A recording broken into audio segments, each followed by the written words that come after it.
Welcome to today's ATA webinar entitled How to Write a Winning ATA Conference Proposal. It's a pleasure to have you with us. My name is Naomi de Moraes, and I'm the volunteer coordinator for the ATA webinar series. While we're waiting for a few more attendees to join the webinar, I would like to explain a bit about how webinars work. First, we always record the ATA webinars, so you'll have an opportunity to replay the presentation. Each of you will receive a link to the recording following the webinar. The webinar is scheduled to last 60 minutes, but a presentation occasionally runs a bit longer. If you need to leave right on time, don't worry. You'll be able to catch up with what you missed when you view the recording later. All attendees are muted. We have found that this is the best way to keep the presentation moving along smoothly. Even though you can't speak, you can ask questions. There's a question box on your screen, and you can type in questions throughout the webinar. We will have a question and answer session at the end. There probably won't be time to answer all of your questions today, but we'll get to as many as we can. A resource handout will be sent to all attendees via email following the webinar. If you're listening to a recording of this webinar, you will find a link to the handout on the ATA webpage for today's event. I have one final thing to add to today's introduction. At the end of the webinar, you will be asked to complete an evaluation. This survey is also an opportunity for you to let us know what kinds of webinars, what subjects, or what speakers you would like to see in the future. I hope you will take time to do this. And with that, I would now like to turn our webinar over to today's presenter, Corinne McKay. Thank you, Naomi. Naomi, can you hear me okay? Yes. Great. Okay. Thanks to everyone for attending, and especially to the ATA and ECPD staff and ATA volunteers for handling all the logistics. I'm very excited to be here and give you some ideas on how to submit a winning proposal for this year's ATA conference. So I thought I'd start by telling you a bit about myself. As Naomi said, my name is Corinne McKay. I'm an ATA certified French to English translator based in Boulder, Colorado. I translate primarily international development and legal texts and also some books. And I work with beginning and aspiring translators, and I am a current member of the ATA Board of Directors.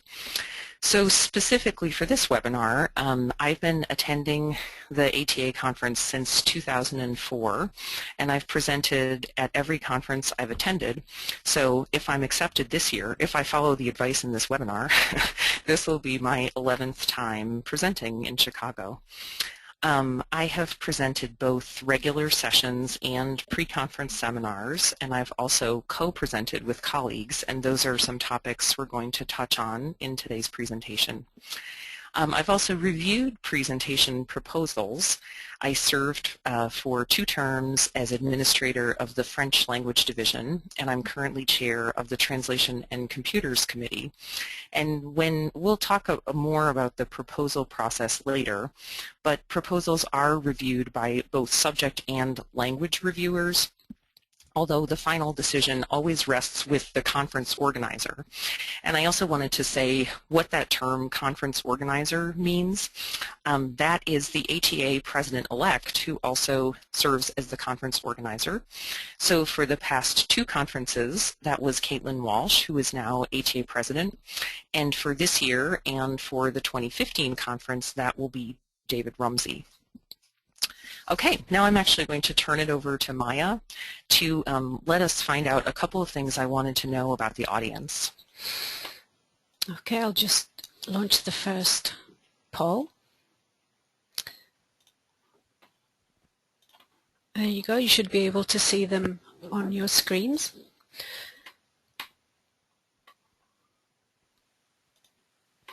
And I can see you're already selecting your answers.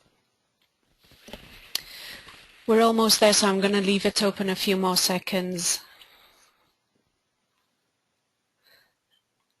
And I'm going to close it now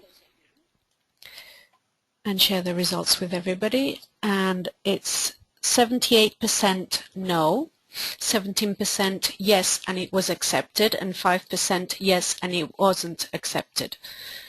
This is, have you ever submitted a session proposal? Great. And the next one, I wanted to know, are you considering submitting a proposal for this year or planning to submit for this year? There you go.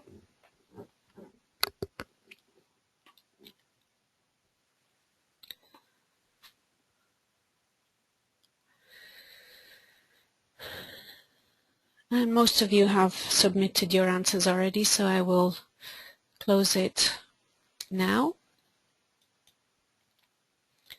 and share the results. It's 30% yes, definitely, 22% probably, 31% possibly but not sure, and 17% no. So I will hide the results, and it's back to you. Okay, fantastic. Thanks to everyone for answering. So just to give you an idea of what we're going to talk about today, first I wanted to tell you what kinds of sessions are most and least likely to fit what ATA is looking for. Next, we'll talk about how to fill out the proposal form, which has been substantially revised for this year. Then we'll talk about how your proposal is reviewed once you submit it, and then we'll leave some time at the end so that I can answer some of your questions. Before we dive into the substance of the presentation, let's talk about how you actually submit a proposal. You will find the proposal form on the ATA website at that link right there, which I'll give you again later in the presentation. The deadline is March 10th, and that is an absolute deadline. If you submit on March 11th, either the form won't be there or your proposal will be rejected. You have two session options for this year. Most people will probably be submitting a 60-minute session, but there are a limited number of slots for 3-hour pre-conference seminars. And most importantly, make sure that you can come to the conference, which is going to be November 5th through 8th in Chicago. And a few disclaimers here, just so you know what to expect from the webinar. We developed this presentation, and I wanted to give a huge thanks to ATA President Caitlin Walsh and President-elect and Conference Organizer David Rumsey for all of their input, and to Caitlin for having the idea for this presentation in the first place. And the idea was to make the proposal process more transparent and easier for people to understand sort of how things work when you submit and what happens afterward. Of course, by watching this webinar, we can't guarantee that your proposal will be accepted. That depends a lot on the specifics of what is submitted this year and what the conference organizer is looking for. And I wanted to reassure you that I've been rejected at least twice when I submitted multiple sessions for one conference, and at least twice I was rejected myself. So don't take it personally if you aren't accepted. And also during the question portion today, I can't answer specific questions about why your presentation might have been rejected in the past or whether a session that you're considering for this year is likely to be accepted. Okay, so first, let's get the harsh part over with. For high attendance conferences, which Chicago is expected to be, the rejection rate for sessions could be up to 60%. That was the case, for example, for the San Diego conference. The acceptance rate was only 40% of sessions, and Chicago is projected to be a pretty high attendance conference, which should be fantastic. It is also possible that not every slot at the conference will be filled. If not enough high-quality sessions are submitted, there could be open slots in the program. The ATA conference gets many repeat attendees, and I'm sure if you've attended the conference, you may have even talked to people who have attended, 20 times. I talked to someone who had attended 25 times. And I think the reality is that it's always easy to find sessions for beginners, and also those sessions could be repeated year after year if they're oriented to people who are attending for the first time. But it's a lot harder to find sessions for that person who's attending their 25th conference. Also, pre-conference seminar slots are really, really competitive.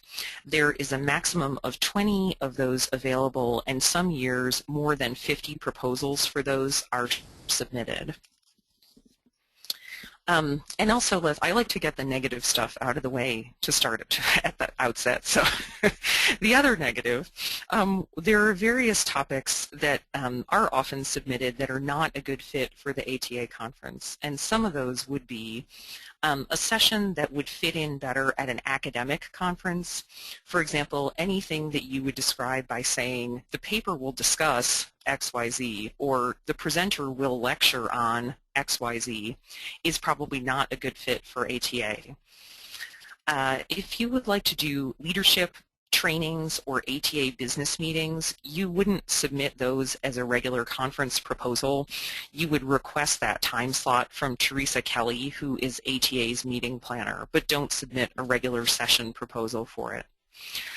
Any sort of politically charged or highly provocative topics like, I don't know, how to translate without knowing the source language, something like that. Not a good idea. And then also sessions at the conference cannot promote any products or services, and you also cannot sell anything during a session even if it is your own book. So for example, I've written a couple of books for translators, but at the conference those can only be sold at booths in the exhibit hall, so for example through InTrans Books or something like that. And you can't promote anything during your session. Okay, on to the more positive stuff.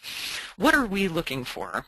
So when preparing this webinar, I interviewed Caitlin Walsh, who organized the last two conferences, and I asked her what would be her ideal session. So her answer was interactive sessions on meaty, in-depth topics that can be developed to an advanced level. So if you want to have a barometer for your session, that would be it. And as I mentioned, any topics that are new and different or appeal to experienced and repeat attendees are especially needed. So looking at a couple of examples from this past year's program, Judy and Dagmar Jenner, who are originally from Austria, presented a session on the specificities of translating German for the Austrian market. Percy Ballemans presented a great session which was not language specific on fashion translation. For example, the history of the fashion industry, how translators are involved in the fashion industry, potential markets.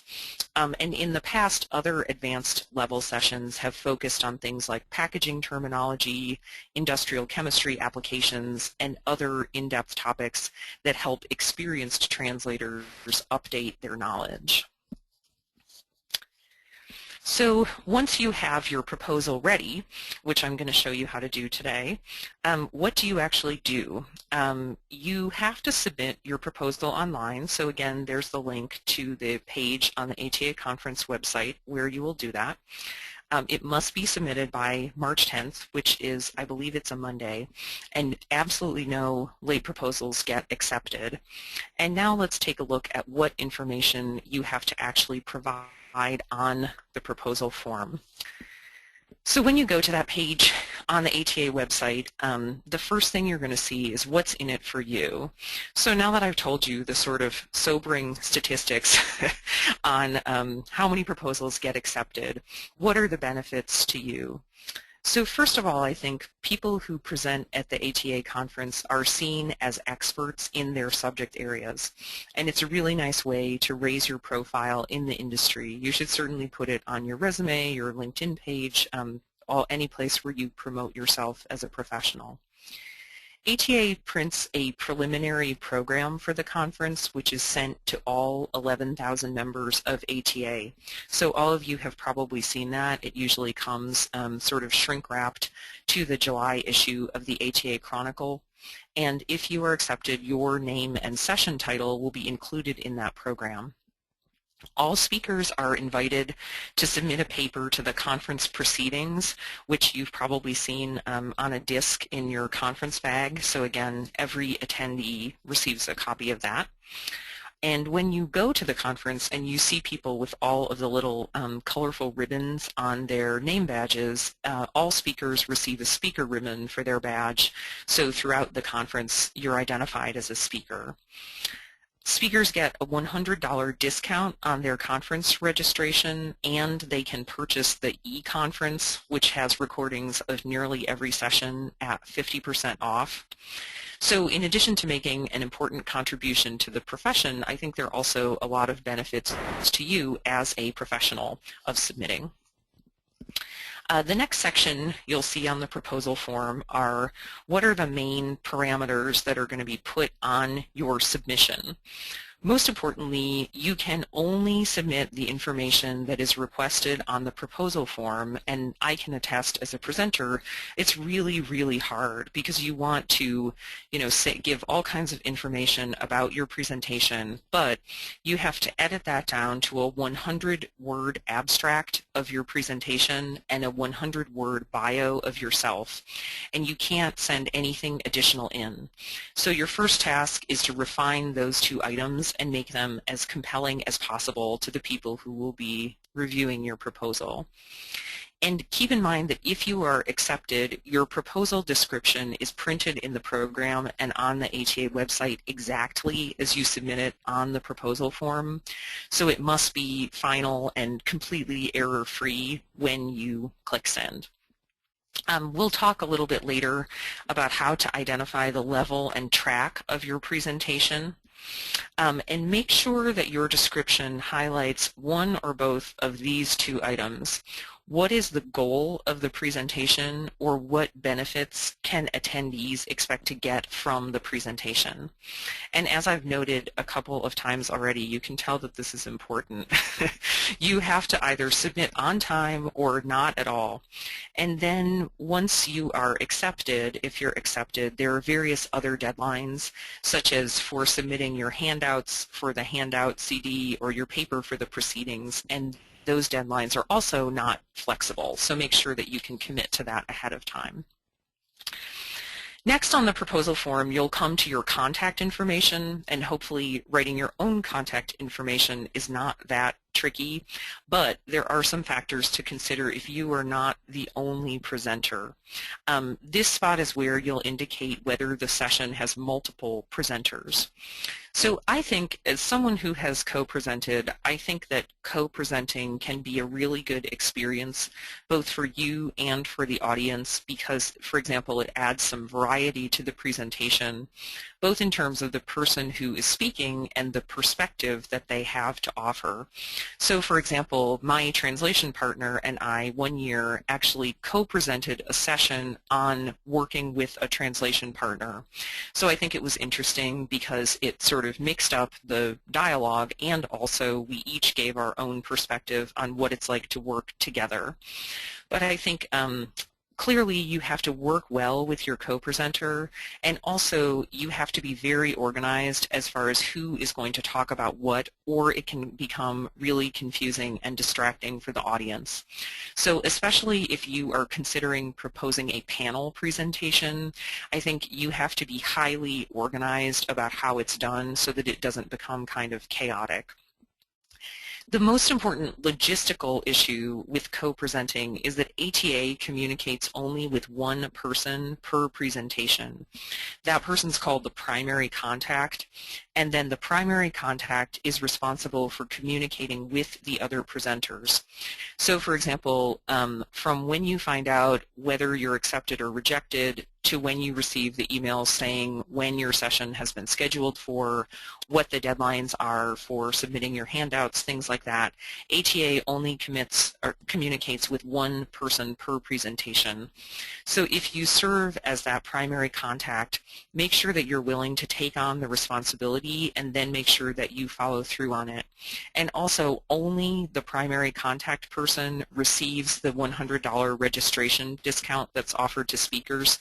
So even if you have a panel with 8 people, only the primary contact gets the registration discount. So just before you submit a co-presented session, just make sure you think it through as far as who's going to be the primary contact.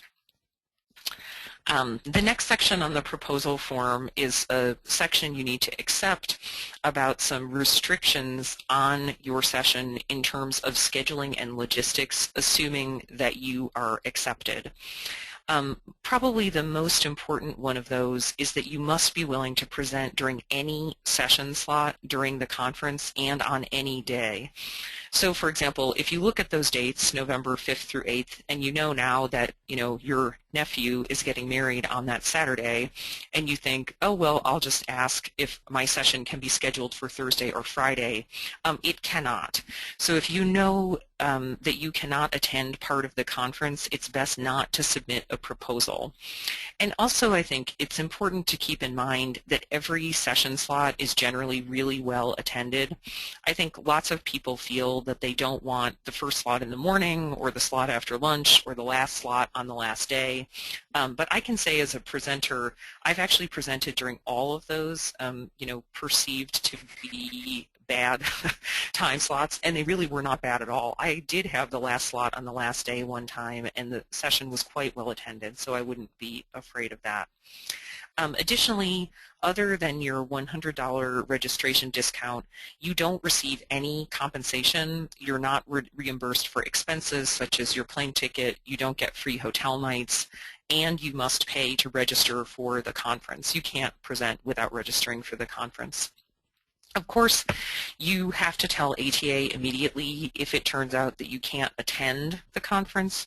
Of course, everybody understands that emergencies do come up, but it's best if you allow ATA as much time as possible to replace you. And then, unless you specifically opt out of it, your presentation is recorded for the e-conference DVD, and for that, at least in past years, you are not videotaped. It's just your voice and your slides. When you are considering what to submit, definitely take into account, and this is the next section that you'll see on the proposal form, the audio-visual resources that are and are not available. Every conference room in the hotel will have an LCD projector that projects the image of your laptop screen, and there will also be an audio feed jack so that you can play sound over the speakers in the room. So for example, if you want to show a video clip, you would put the audio jack in and then the audience can hear the sound that way. Every room also has a flip chart, which is like an enormous pad of paper with markers so that you can write notes during the presentation if you want to. And then, of course, there are also microphones for the speakers to use. Two important things that are not provided. First, you have to bring your own computer. So for example, if any of you have ever presented maybe at a college and there is a preset computer in the room that's already hooked up to the projector, that does not happen at the ATA conference. So the only computer in that room will be the one that you bring. And also make sure if you are going to do something, I'd say non-standard, like for example presenting off your iPad, which you do see people doing at the conference, you need to test it in advance and make sure that it works with a standard projector setup. And also the AV people at the conference will not have any special hardware that you might need if you're using a non-standard device to present. Additionally, and this is a big one, there are no internet connections in the conference room, so make sure that your presentation is not dependent on having internet access. So what you're looking at here is a screenshot of what you will actually fill in on the proposal form. The other areas I talked about other than your contact information are you need to do a checkbox, but you don't actually write anything. So first, you want to give your presentation a compelling and concise title that will make people want to attend it, and then provide a 100-word abstract. And you can see some additional instructions here. Don't use acronyms without spelling them out. Don't write your description in an outline or bulleted list. Write it as a paragraph. And if your presentation is going to be in a language other than English and you want to write the description in that language, you also have to provide an English version of the description. Here are just a few tips that I assembled for writing a successful description. I think most importantly, go to ATA's website and read the session descriptions from last year's program, or if you still have the printed program if you attended the San Antonio conference, and read the session descriptions to see what kinds of sessions were accepted, because right there I think it can give you a lot of really good ideas of what description is likely to be accepted, and also what kind of title might be compelling to your attendees. Then I think it's a good idea to envision the kind of person who would attend your session, then write your description with that person in mind. Make sure that you proof for both typos and style. I can say that as a reviewer, it always surprises me how many proposals have things like missing words, sentences that don't seem to make sense, or language that clearly goes against what ATA is looking for a professional conference.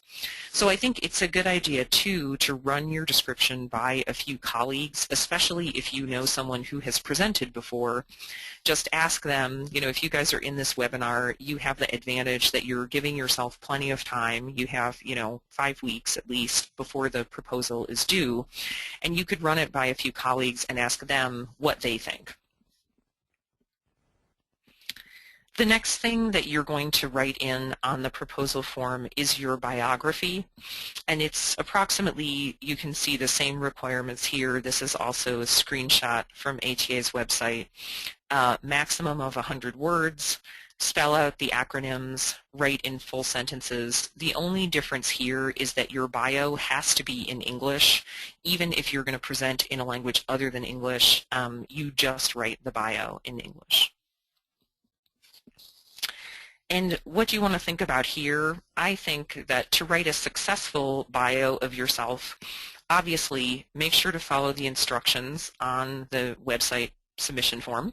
Most importantly, keep it under 100 words, and then also write your biography with this particular presentation in mind. So assuming that you're only submitting one session, or the sessions that you're submitting are on the same topic, definitely mention if you have any specific qualifications that are related to this presentation, then definitely mention those. Another very critical decision is the track that you would like your presentation to be considered for. So if you've attended the ATA conference or looked at the information on the website, you know that the presentations are all organized into tracks. Some of those are language specific and some of those are subject specific. And you can see some examples here. I just did a partial screenshot of what's on the ATA website. And there are many more categories on the website that you can choose from. So basically, if you look in the right-hand column where it says language-specific topics, if your attendees need to know a specific language in order to understand the presentation, you would pick that language as your track. And if your presentation is not language-specific, then pick the subject-specific track that best fits it. Then on the proposal form, and again this is a screenshot from the actual form, you need to select whether you're going to submit a 60-minute conference presentation. And if you've attended over the years, you know that there have been some 90-minute sessions and some 60-minute sessions, and for the Chicago conference it's all 60-minute sessions. So you need to decide, are you going to submit that, a 60-minute regular conference session, or a pre-conference seminar? And I'm going to talk more in a minute specifically about pre-conference seminars.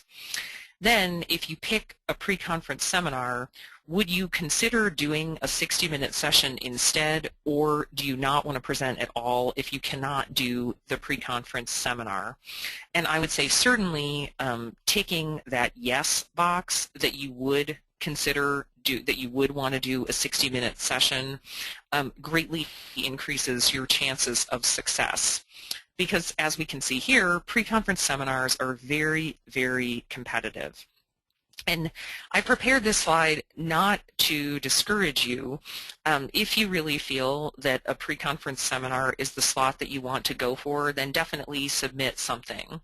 But I think it is good to be aware that the pre-conference seminar slots are very, very competitive. As I said at the beginning of the webinar, the maximum would be 20 slots. Some years there are fewer than that, and it wouldn't be at all unusual for over 50 proposals to be submitted. I think, again, not to be negative, just realistically, pre-conference seminars are a very hard place for first-time presenters to be selected for. If you have never presented at an ATA conference, it's probably a better idea to submit a 60-minute session. If you have presented before and your session was well attended and you got good feedback on it, I think that would be a good possibility to consider presenting a 3-hour version of that as a pre-conference seminar. If you are accepted for a pre-conference seminar, you do receive an honorarium. And another key there is the pre-conference seminars are always on Wednesday. So in general, for this conference, really unless you live in Chicago, you would be arriving on Tuesday. So just think about that schedule-wise before you submit your pre-conference seminar proposal. The next thing you'll do on the form is to select a level for your presentation, and that is also very important. So remember, again, the hardest sessions to find are those for the advanced level, meaning that the presentation would be designed, as you can see here, for attendees with more than 7 years of experience as translators or interpreters. And this certainly doesn't mean that other levels are not needed, so certainly, pick the level that is most appropriate for your presentation. Just be aware that the biggest need and the hardest to find is for advanced session levels. Okay, now you're all set. You submitted. You filled out all those areas we just went over. You clicked send, and now what? So your proposal will then go to a team of peer reviewers, and that would include ATA division administrators, committee chairs, other key volunteers, and also to the conference organizer, the ATA president-elect, who really has the final say in what sessions are accepted. You will find out by June 1st as to whether your presentation is accepted, and you do find out either way. So if you don't find anything by June 1st, or if you sort of hear that other people are starting to get their acceptances and rejections, check your spam filter, because you do get notified whether or not you're accepted. If you spoke at a past ATA conference, the feedback that your session received is also taken into account in determining whether your current proposal will be accepted. And as an attendee, I think that is a great thing to remember at the conference. If there's a presenter who you love, write a rave review for her or him. And if there's a presenter who is not so great, try to really be specific. Was it the topic? Was it the person's presentation skills? And just rest assured that that is certainly taken into account when deciding whether that person would be accepted again. So once your proposal is reviewed, it's going to be put in one of 3 categories. It will be accepted, rejected, or put in the hold pile. So now I know that you're wondering, well, what is the hold pile? So the hold pile is used to fill cancellations. Some speakers may decline right away because a lot can change between March and June. Maybe they change their mind, or they know that they cannot attend the conference. Some slots may become available at the last minute because someone has an emergency right before or even sometimes during the conference. So those empty slots would be filled from the hold pile. The hold pile is also used for other purposes, such as webinars like this one, articles for the ATA Chronicle, division newsletters, etc. So if you are in the hold pile, certainly consider that as a definite sign of encouragement. And if your spot in the hold line does not materialize into a presentation slot, definitely submit again in the future. And Maya and Naomi, just for preparing the questions, the next slide is the last sort of substantive one, and then we'll move on to questions after that. So a few thoughts before we move on to any questions that you in the audience might have. I think this sounds a little cliche, but presenting it's both time-consuming and it's rewarding.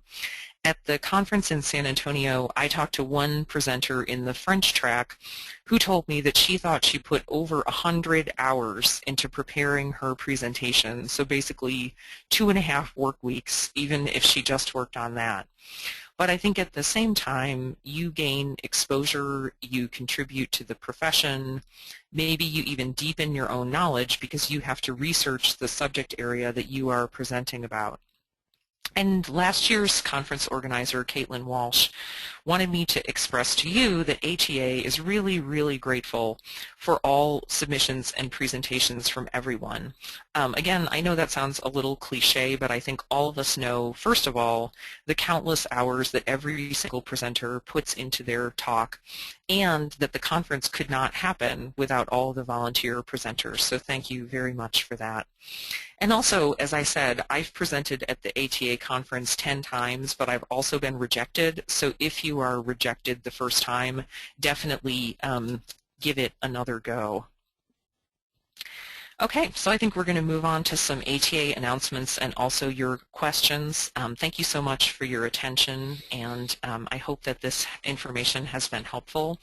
And just to reiterate, within the scope of this webinar, I know a lot of people wonder about these topics, but I can't really answer questions that are specific to you about why a session that you submitted in the past was or was not accepted, and whether an idea that you have for this year's conference might or might not be accepted.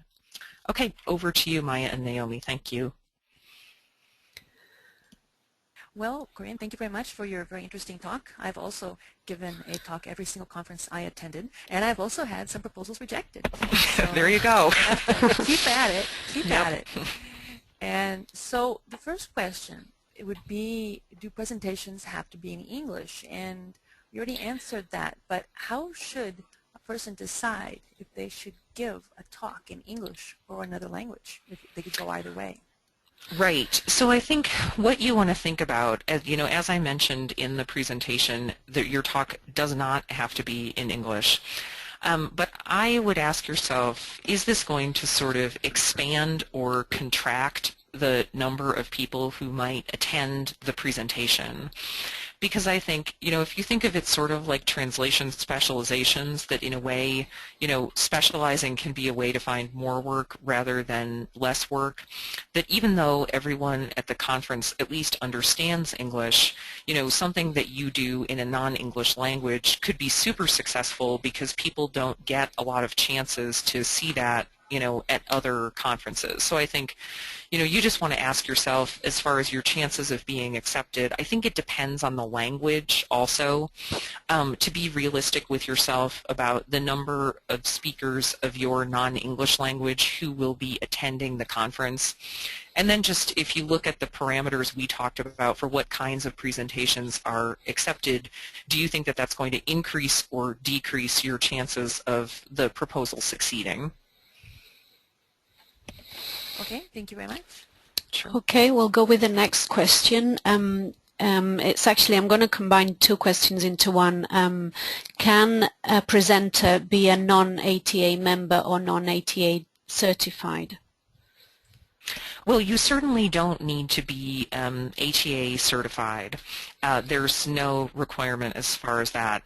And being a non-ATA member, I think that we might have to defer to some of the ATA staff on this. My impression would be, as long as you register for the conference, you don't have to be an ATA member, but that may not be correct. I don't know whether we can bring Mary in on that one, or whether Caitlin or David is on the webinar. There are, one thing I'll say, well, maybe you can research that, is that if you've seen the conference program, there are speakers called division distinguished speakers, or in past years they were called invited speakers, who are normally from completely outside the ATA, and they are brought in by the divisions as sort of high profile, if you want to call them that, speakers to sort of add variety other than ATA member speakers, and that is a completely different submission process. They don't go through this submission process at all, so those people are not in general ATA members, but their submission process is totally different. And on the whether a non-ATA member can just log on to the site and submit a proposal as I just described, I think I have to defer to the conference organizers on that one, and I don't know whether we can answer that now or whether we need to follow up. Okay, so we might need to follow up. Yeah. Naomi, can you... But you certainly don't need to be certified. Okay. I believe the proposals, I know anyone could fill a proposal form out, but I'm not 100% sure. Things could have changed. But I haven't had to put in my ATA member ID in order to make a proposal. So, but I haven't done that this year yet. So the next question is, are proposals evaluated blindly? Yes. Do they know your name? Do they know? Right, thanks for asking that. The proposals, the session proposals are evaluated anonymously. It's actually just an online interface that the reviewers look at, and when you look at it, you don't really know, you just look at the proposal unless there is something specific to the speaker that you have to evaluate as well. Okay, thank you. Okay, the next question. Does the ATA provide a reason why it rejects the proposals? Normally, no. When you receive the email from ATA, it just says, you know, congratulations, you were accepted and here's your slot, or unfortunately, you were rejected. And my impression is just that with the volume, you know, as I said, with the acceptance rate being, you know, let's say 40%, meaning that there could be, you know, potentially, you know, several hundred presentations accepted, that it's just too time consuming to write a, you know, personal reason for why people were rejected. Mm-hmm. Okay. Next question, Naomi. So can we submit proposals earlier than March 10th? Oh, absolutely. You can submit it today. The form is, I'm sure that proposals have already been submitted. The form is online, and they are, you know, ready and waiting. And I should say, too, that as long as you submit by the deadline, my only caveat with submitting early would be that there is no advantage to submitting early. As long as you don't miss the deadline, you can submit whenever you want, and all the proposals are reviewed at the same time. So I think, you know, certainly you don't want to botch it and submit late, but if you're going to do, you know, as we suggested in this webinar, run your proposal by a couple of colleagues to see what they think. They're not evaluated sort of first come, first serve. They're all evaluated together after the deadline. Okay. In the case of a shared presentation, is the bio only from the principal presenter, or can it be shared into 50 words for each? Actually, I believe that for co-presented sessions, again, we'd have to look at the form. I believe everyone gets a full bio, and I think, you know, if you had 5 presenters, it's not as if everyone gets 20 words. I believe everyone gets a full bio. Okay. We had asked about anonymous, or, you know, evaluation of proposals, and a person has mentioned that you have a biography, so the person has your name. So what you mean is that the person doing the evaluations is anonymous, but the person being evaluated is not? Right. Actually, yeah, actually, when I gave that answer, I realized it was probably unclear. Right. Yes, of course, when you review the proposal, you see who the speaker is, because that's important to the topic. You know, if the person, you do see the person's name and you see their biography, because that's really critical to whether the person is qualified to present the session, but the people who are reviewing the sessions, no one ever sees their feedback, so that the reviewers can give their honest opinion. And I think in an industry where lots of people know each other, you want to sort of remove the personal element from it as much as you can. But yes, of course, the reviewer sees your biography because they need to know who you are in order to tell if you're qualified to present that session. Okay. We have somebody whose proposal might involve a limited number of participants because of the highly interactive nature of the workshop. Would that make it less likely to be accepted? I think for that, it's a good question because I did emphasize about, interactive sessions, and it's sort of hard to interact with, 400 people in a ballroom. I can attest that because I did a session in a ballroom at the San Antonio conference, and it does make it harder because you envision yourself, sort of getting feedback from the audience, which is hard when you're in a huge room. I think that obviously there are sessions every year that are pretty small, that are very successful, and there are smaller conference rooms. I just think it depends on how many, what the limit would be. Is this person talking that the limit would be, 6 people, or that the limit would be 50 people, something like that. And I think you would need to specify that in your proposal and just see if the conference organizer thinks that that would fly, thinks that that would be viable at the conference. And also, I know that most of what I said about pre-conference seminars was a little discouraging, but also pre-conference seminars are generally smaller and are generally more interactive. So that would be something to consider if this person is a repeat presenter. Okay. I've forgotten whose turn it is, Maya. It's your turn. It's your turn. Okay.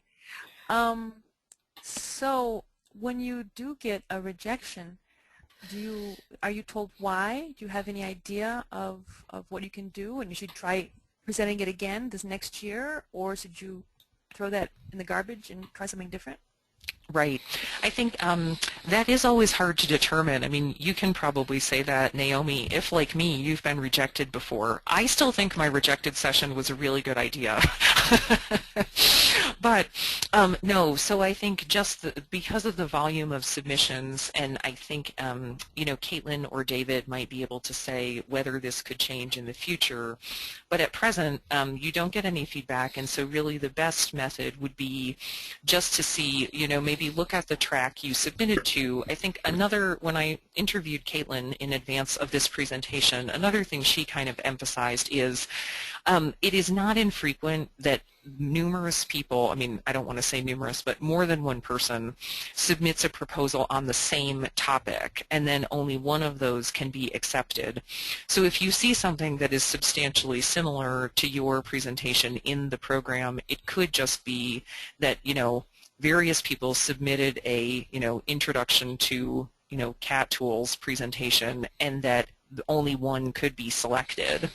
And I think you can also ask people who reviewed presentations in the track that you applied to. And again, I think you don't want to put people on the spot. It's very uncomfortable when you are reviewing colleagues' presentations and you know that you can't accept them all, but just to get some constructive feedback. And I will say the sessions I submitted that were rejected, I just tried something new the next year. I don't know. What did you do, Naomi? About what? About when your session was rejected, did you submit it again, or did you just try something else? Oh, my interests changed so quickly that by the next year I was interested in something different. And I was doing something or other. So I was always, I'm always full steam ahead. I'm already on a different topic. So. Yeah, no, that's the best solution. Is just, right. But I think you could always submit a new one and also the old one, because I have been a reviewer, and there have been times when you had two very similar proposals, like in language technology division, and you have to pick one. And so that the next year, that one could be a good fit, whereas the year, the year that it was rejected, maybe it wasn't. You can always submit more than one. So. Right. And I think the other thing for repeat presenters is when you receive your feedback from the previous conference, which everyone receives, even the handwritten forms, someone at the ATA office laboriously transcribes those, and then all of the presenters receive a transcript. Really pay attention to that feedback, because that is also taken into account in deciding whether you would be accepted to present again. Mm-hmm. Yes. Okay, any particular reason why academic topics should be avoided, or why they don't get accepted? I think simply because ATA is not an academic conference. It's a conference that's focused on practicing translators and interpreters and people who own translation and interpreting companies. And I think there are lots of other conferences that are probably better fits for the sort of presenting a paper type of presentation. Okay. The next question is, for those of us who prefer old-fashioned presentation aids, do you have to dazzle people with the latest presentation tools, or can you do something more old-fashioned? Oh, you can. I do an old-fashioned presentation every year. If I assume in terms of, I think the last time I saw someone use an overhead projector at an ATA conference it wasn't that long ago, but it was years ago. So it was me. It was me. We're assuming that you are going to use a computer and that you're going to do a PowerPoint show. And I think just doing bullet points and talking around them, to me, I think is fine. I think also one thing that I think gets very stressful at the conference is when people try to do something more complicated and it doesn't really work. So to me, I place a lot of value on just what the speaker has to say, and not so much on, as this person said, the dazzling presentation skills. So I think if you want to do a Prezi presentation on your iPad with videos and audio and things like that, then certainly go for it. But if you are, as this person said, old school and you just want to do your black and white PowerPoint with bullet points, then I think that there are lots of presentations like that that are very successful. I think just the key is, as with any presentation, don't read off the slides, do your outline on the slides and then talk around them, but I don't think razzle dazzle is necessary. Okay, if somebody wants to aim a session specifically to a Mexican audience, is there a way of knowing whether the percentage of attendees is going to be significant, or would it be better to make it general for English into Spanish translators? Yeah, I think again, I think there's a specific answer to that and there's a general answer to that. I think the specific answer that I would give to that, and again, I can't speak at all to chances of success for the Chicago conference because the decisions aren't up to me, but the Spanish division is obviously ATA's largest, and Mexico is obviously a very large translation market, so I think that that is an example of a specialization that has potential. And I believe, I may be mistaken, but I believe that there have been legal translation sessions in the past that were specific to the Mexican legal system. But I just think, like the question that Naomi read about how do you decide whether to present in English or in a different language, you just need to ask yourself, am I refining this into an advanced level presentation that appeals to people who have come to the conference a lot of times, or am I restricting this to such a small number of people that it really doesn't have any sort of broad appeal? Mm-hmm. Naomi? Okay, I'll do this. The next question. Can the same presenter be selected for two different presentations? Yes, certainly. Every year there are people who do multiple presentations, and I think, all of your proposals have to be good. It really does not have, I would say, it doesn't increase or decrease your chances of success to submit multiple presentations because they're all reviewed independently. And especially if you submit in different tracks, the reviewers may not even know how many you submitted. I think the key there is just don't overextend yourself. Don't underestimate how much work each presentation is, and also how tiring it is to actually do the presentation at the conference, let alone preparing it. I think all of us who have presented would say, you know, it's rewarding, but it's exhausting to actually prepare and deliver the presentation. So don't, you know, don't overextend yourself when you submit more than one. Okay, I'll do the next question as well, Naomi. If your proposal is put on hold, should you still be fully prepared to do the presentation just in case? Yes, it's certainly not a bad idea to come to the conference with the presentation on your laptop and ready to go. Because as I said, you know, I think unfortunately people have emergencies right up to and even during the conference. So you should, you know, just to be on the safe side, have it ready to go at any time. And then certainly, I think everyone in the hold pile should submit again for the next year. Okay. Okay, maybe one more question about the pre-conference seminars. Sure. Are they supposed to take the form of translation workshops with intense interaction between the presenter and the participants, or are they just longer talks? Yeah, good question. So the answer would be both. I think most of the sessions that are, you know, hands-on translation, it's a good fit for a pre-conference seminar if you're going to have people, you know, sort of reading their translation samples aloud. A pre-conference seminar is a good fit for that because you can really dive in. And I think, you know, last year there was certainly one for French to English, possibly for other languages that were, you know, translation workshop style presentations. But for example, I've done actually twice a pre-conference seminar called Beyond the Basics of Freelancing that is more of, you know, I don't want to say lecture style because it's not as if I stand there and read, but it would be, as this person asked, just basically a longer version of a 60-minute conference session, just expanded into 3 hours because it's a big topic. Okay, we've pretty much exhausted the questions, so over to you, Naomi.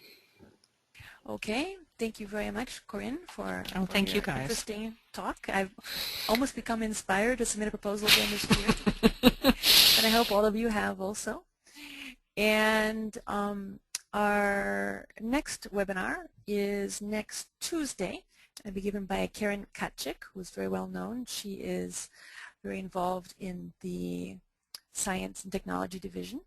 And it'll be on technical writing for into English translators. And it's very important to know that good writing skills are just as important as research skills and technical writing. This is a skill that can be learned, and Karen will offer techniques for improving your skills. And of course, we've been talking about the proposals for the conference, so you can go onto the ATA site already and submit your proposals for a talk for the conference in Chicago. I was on the board when we chose Chicago, when we went to the hotel there and we stayed for our board meeting, and it was just lovely. Of course, it was summer, but it was wonderful, and it's right near the subway line. You take a subway right in from the airport, and you're right near the fancy shopping district. It's a very nice hotel, very comfortable, very nice meeting space. And if you haven't yet renewed your ATA membership, then it's not too late. You can still do that either online or via snail mail if you received an envelope in the mail. And we will be organizing more webinars this year, so please keep an eye out on the webinar section of the ATA site. And that's all. Oh, there's a survey after. Please answer the survey. Thanks.